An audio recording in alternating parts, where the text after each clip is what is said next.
Hello guys, welcome back again to my channel bersama saya Hansen di sini dan seperti biasanya setiap harinya saya akan buatkan video seputar cryptocurrency. So bagi kalian yang tertarik seputar cryptocurrency boleh aja langsung bantu saya like dan juga subscribe. Jangan lupa juga untuk hidupkan lonceng notifikasinya supaya kalian gak ketinggalan update terbaru seputar cryptocurrency. Oke, pada hari ini guys kembali kita akan bahas seputaran Bitcoin dan seperti biasa kita bakal mulai dari CoinMarketCap terlebih dahulu. Per hari ini secara global market cap crypto berada di angka 1,03 triliun dolar atau turun sekitar 2,13%.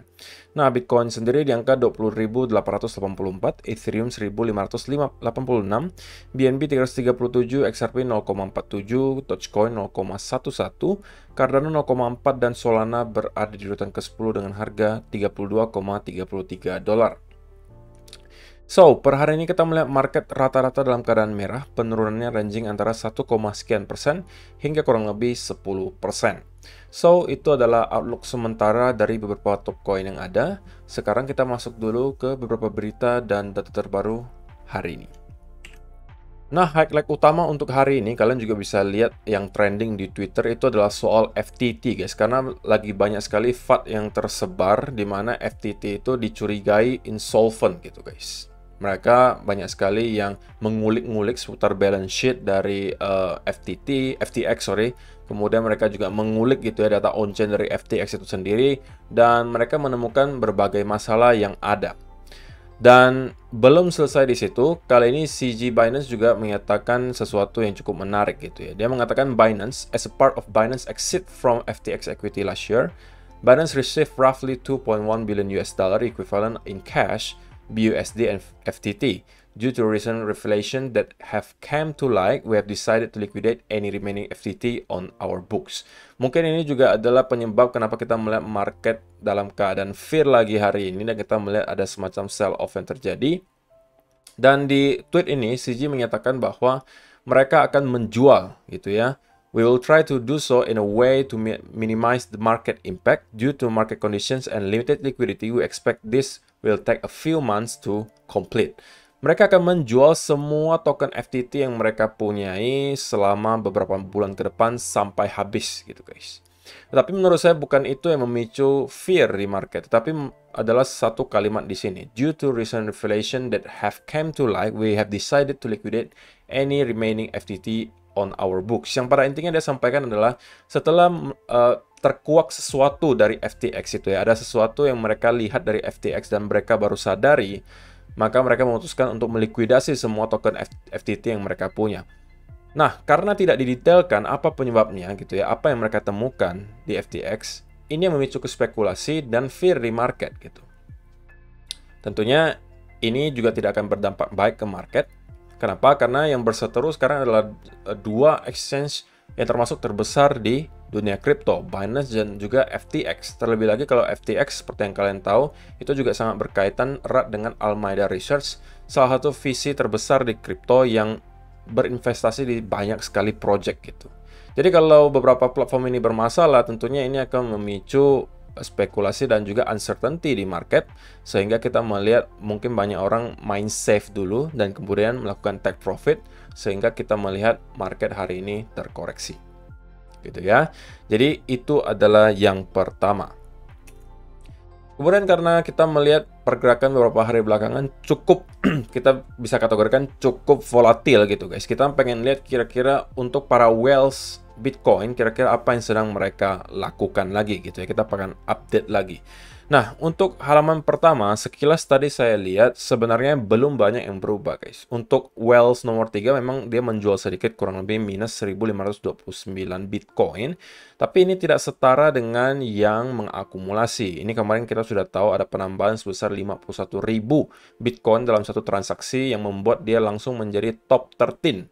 Oke, wallet terbesar Bitcoin. Kemudian kalau kita lihat yang baru-baru nih guys, yang di bulan 11 transaksinya, itu ada beberapa yang juga termasuk cukup besar guys.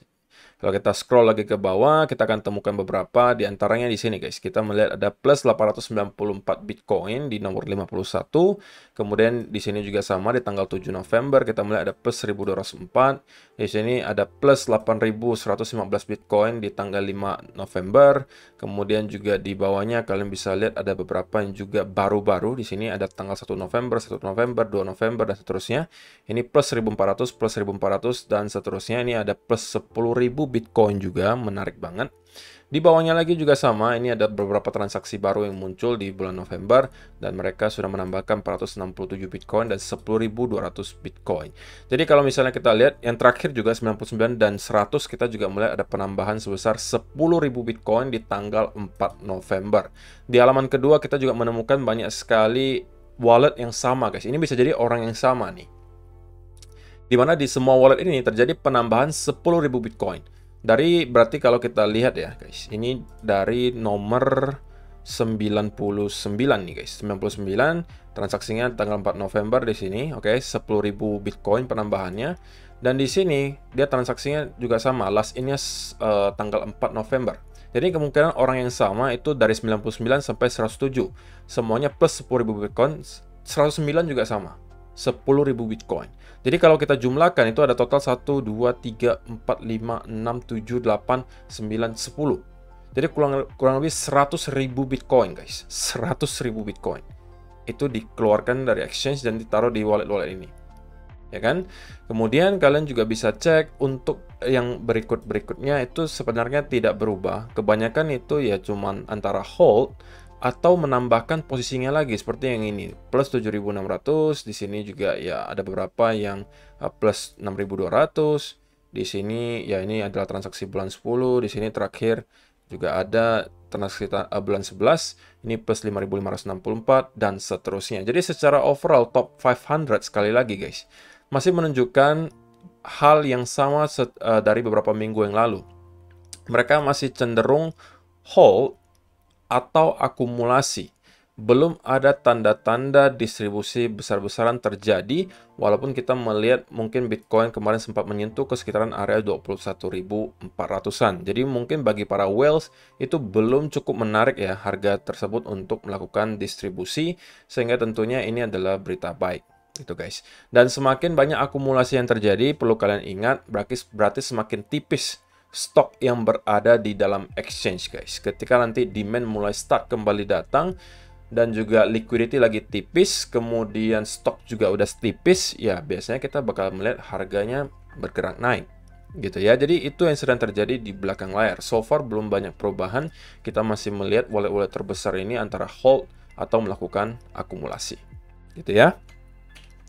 Nah, sebelum kita masuk ke chartnya, untuk kalian yang belum tahu, partner kita di channel ini adalah Mitrade salah satunya, di mana di sini kalian akan bisa trade di semua aset kelas, baik di forex, komoditas, saham, indeks, dan kripto. Saya juga udah memberikan beberapa setup ke kalian di video terakhir yang saya khususkan untuk Mitrade, di mana ada beberapa setup yang menurut saya bisa kalian manfaatkan guys. Beberapa di antaranya adalah Meta dan juga Alibaba, yang kalau misalnya kalian perhatikan itu udah menghasilkan cuan guys. Saya semalam beberapa hari terakhir ya, beberapa hari kemarin saya sampaikan bahwa kita sedang berada di area major support untuk Alibaba sendiri. Oke, dan kalau misalnya kalian perhatikan ini udah cuan kurang lebih 10%. Oke, dari bottomnya di sini. Saya sampaikan ini adalah area major supportnya, dan kalau kita zoom out ke time frame weekly, ini adalah area di tahun 2015 terakhir dikunjungi. Dan ini selalu menghasilkan bounce yang luar biasa besar. Dan kita kembali mendapatkan bounce tersebut terjadi. Target pertamanya ada sekitaran 76,61.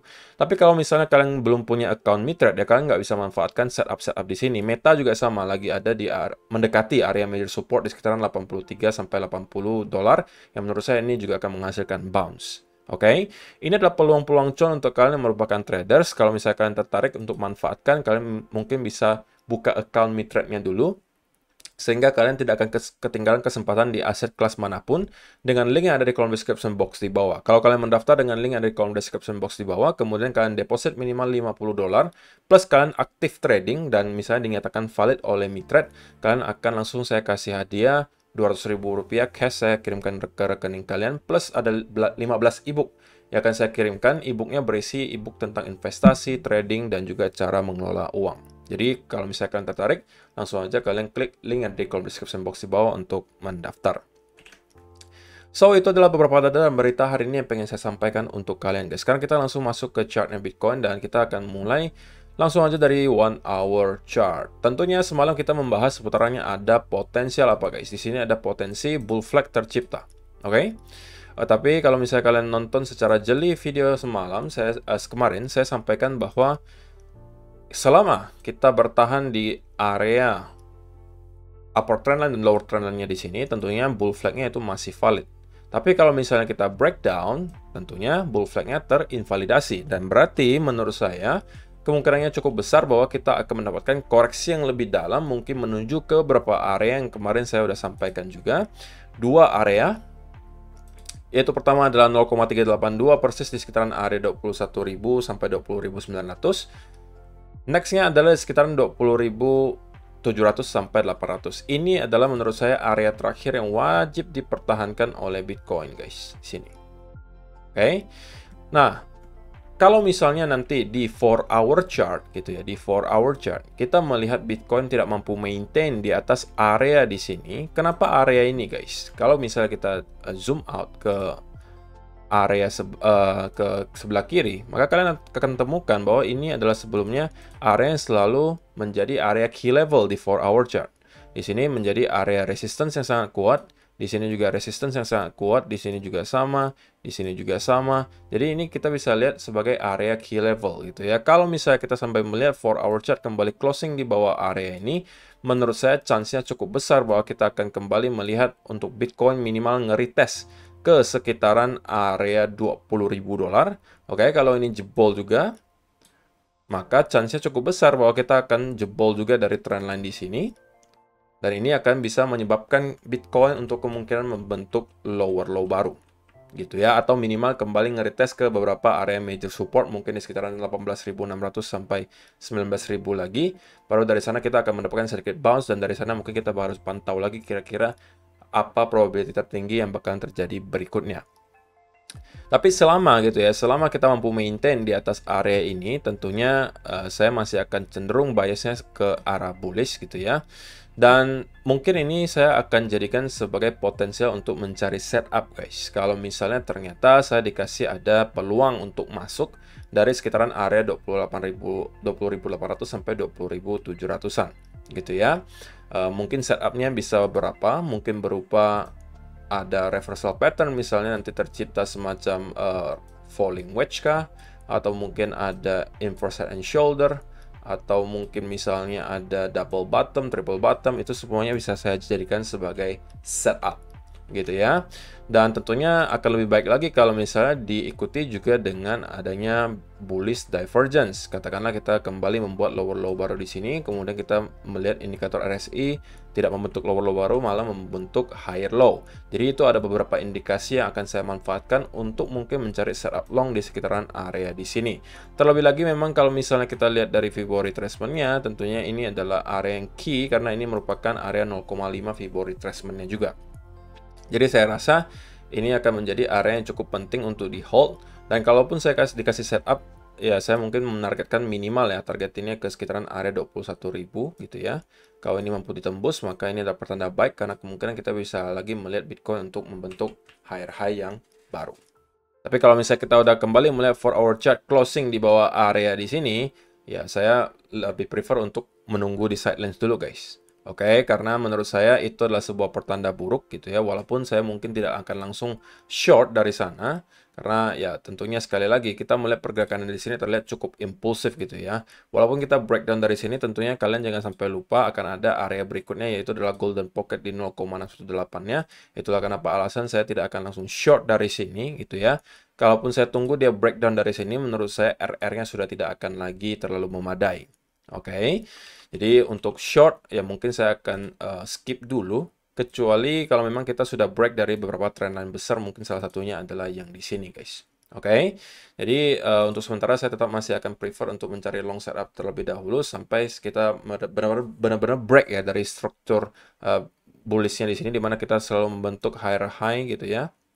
so far kita masih berpotensi membentuk higher low gitu ya. Jadi untuk itu saya masih belum pengen mencari untuk peluang short gitu ya. So itu aja sih yang perlu saya sampaikan untuk video hari ini guys. Terima kasih yang sudah menonton sampai selesai. Semoga bermanfaat video hari ini dan kita bakalan ketemu lagi di video yang berikutnya. Bye bye.